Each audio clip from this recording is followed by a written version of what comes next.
em cada 10 crianças brasileiras de até 5 anos estava com excesso de peso ou com obesidade em 2019, de acordo com um estudo encomendado pelo Ministério da Saúde.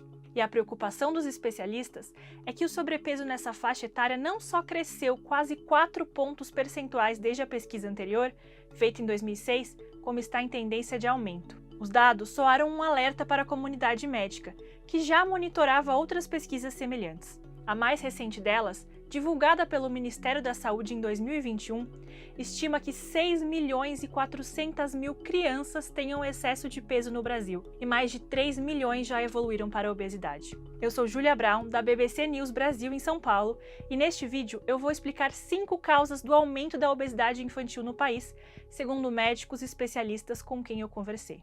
É bom lembrar que esses indicadores que eu estou mostrando aqui são de antes da pandemia de Covid-19, período em que é possível que o sobrepeso tenha aumentado por conta da piora na qualidade da alimentação das crianças, das mudanças na rotina alimentar, do isolamento e da ausência de atividades físicas e de consultas médicas.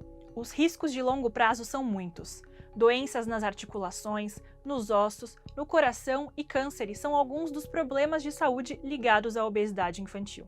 E como me explicou a pesquisadora Inês Rugani, crianças com obesidade têm chances maiores de se tornarem adultos obesos. Vamos então às razões principais por trás desse problema sério. Primeiro, os alimentos ultraprocessados. A obesidade infantil é resultado de uma combinação complexa de genética e hábitos comportamentais. Mas especialistas com quem eu conversei dizem que os principais responsáveis pelo aumento de peso entre as crianças brasileiras são os alimentos ultraprocessados. Estou falando dos sucos de caixinha, refrigerantes, biscoitos recheados, salgadinhos, lasanha congelada e macarrão instantâneo, por exemplo. A endocrinologista Cíntia Cercato, presidente da Associação Brasileira para o Estudo da Obesidade e da Síndrome Metabólica, explica que o Brasil passa há alguns anos por um processo de mudança alimentar. Temos ingerido menos comida in natura e mais comida processada, que costuma ser mais repleta de gorduras, açúcares e sódio. Alimentos prontos ou industrializados hoje são mais baratos e disponíveis. Às vezes, é mais fácil comprar um salgadinho do que uma fruta na feira, por exemplo. Fora que esses produtos industrializados são favorecidos por grandes investimentos em marketing e publicidade. Entre as famílias entrevistadas pela pesquisa Enani 2019, que eu citei no começo desse vídeo, 93% das crianças de 2 a 5 anos e 80% dos bebês de 6 meses a 2 anos já consumiam alimentos ultraprocessados. Mais de 1/4 dos bebês e metade das crianças dessas faixas etárias também já tomavam bebidas adoçadas. Como disse a Cíntia Cercato, as embalagens são coloridas e com personagens, e nos supermercados os produtos ultraprocessados costumam ficar nas prateleiras mais baixas, na linha de visão das crianças. Dessa forma, é difícil que os pequenos não sintam vontade de experimentar. Em outubro de 2022, entrará em vigor um novo padrão de rotulagem de alimentos e bebidas industrializadas, aprovado pela Anvisa em 2020. As embalagens deverão apresentar um selo frontal com um símbolo de lupa, para informar sobre altos teores de açúcar, gordura e sódio. Ainda assim, a endocrinologista defende uma regulamentação mais restrita, com leis que impeçam a distribuição de brindes e o uso de personagens e celebridades infantis nas embalagens e anúncios. O argumento dela é de que as crianças ainda não têm discernimento suficiente para não serem atraídas por esse tipo de marketing.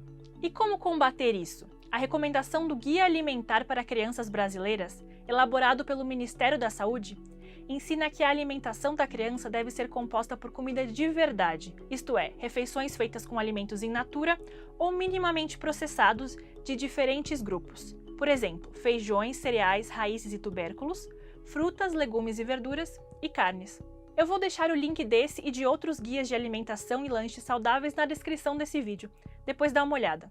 Seguindo então para a segunda causa do aumento da obesidade infantil: as mudanças nos padrões de amamentação.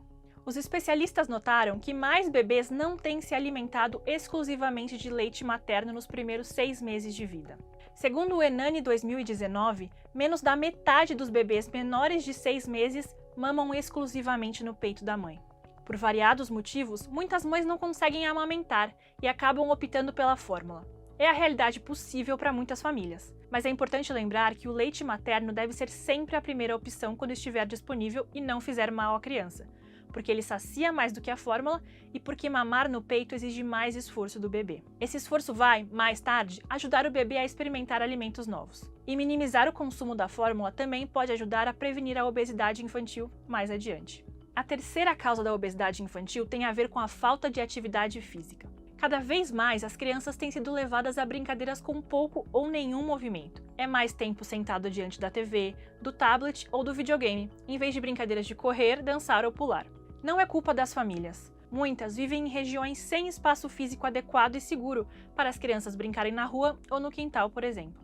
O Ministério da Saúde orienta, no Guia de Atividade Física para a População Brasileira, que as crianças de 1 a 5 anos tenham pelo menos 3 horas por dia de atividades físicas, com variações de intensidade de acordo com a faixa etária. Para as crianças, a atividade física é feita principalmente em jogos e brincadeiras ou em atividades mais estruturadas, como a participação em escolinhas de esportes e em aulas de educação física. O quarto ponto citado pelos especialistas é a influência da família. Os hábitos dos pais e das pessoas próximas também influenciam o peso das crianças, porque ditam os alimentos que vão estar disponíveis a elas e porque ajudam a moldar hábitos alimentares que elas podem levar para toda a vida. Por isso, Cíntia Cercato, da Abeso, diz, abre aspas, é importantíssimo que os pais deem bons exemplos, especialmente até os 2 anos de idade, quando o paladar é formado. Oferecer alimentos diversos e em vários formatos e combinações diferentes é sempre uma boa ideia, assim como organizar refeições em família para que as crianças se sintam motivadas a comer bem. A especialista ainda recomenda convidar as crianças, sempre que possível, para participar do preparo dos alimentos, de forma que elas se sintam incluídas na rotina alimentar da família. Ao mesmo tempo, a genética também tem influência. Segundo Cercato, a chance de filhos de pais obesos sofrerem do mesmo problema pode chegar a 80%. Mas, se os pais têm peso considerado adequado, a probabilidade cai para menos de 10%. Para concluir, uma quinta causa da obesidade infantil é a falta de acompanhamento especializado. Os médicos com quem eu falei explicaram que muitas crianças brasileiras não têm um acompanhamento pediátrico regular, que vá além do atendimento a emergências de saúde. Esse acompanhamento médico constante é que permite que o peso e a altura das crianças sejam monitorados. E é muito importante que isso ocorra desde cedo, porque a partir dos 5 anos, e principalmente na adolescência, a obesidade infantil é muito mais difícil de se reverter. A Inês Rugani lembra que em um país que por muito tempo conviveu e ainda convive com elevadas taxas de desnutrição como o nosso, é comum que os adultos achem que uma criança mais gordinha é sinônimo de saúde, mas isso não é verdade. Para concluir, vamos ressaltar os impactos da pandemia nesse problema. Um estudo da Sociedade Brasileira de Pediatria, publicado na revista científica Jornal de Pediatria, mostrou que alguns comportamentos do isolamento causaram ganho de peso nos pequenos. A explicação está na falta de gasto energético nas brincadeiras ao ar livre, na escola e também na suspensão dos exercícios físicos, associados ao maior tempo diante das telas. Outra pesquisa indica que houve aumento no consumo de doces e congelados, bem como no sedentarismo por crianças e adolescentes. O percentual de jovens entre 12 e 17 anos que não faziam 60 minutos de atividade física em nenhum dia da semana antes da pandemia era de 20,9% e passou a ser de 43,4%. E por mais que não existam ainda dados sobre o aumento de peso real durante o período de isolamento no Brasil, os especialistas ouvidos pela BBC News concordam que haverá um aumento considerável nos índices de sobrepeso e obesidade nos próximos anos. Esse é um tema que a gente vai seguir acompanhando por aqui. Mas por hoje é só. Muito obrigada e até a próxima!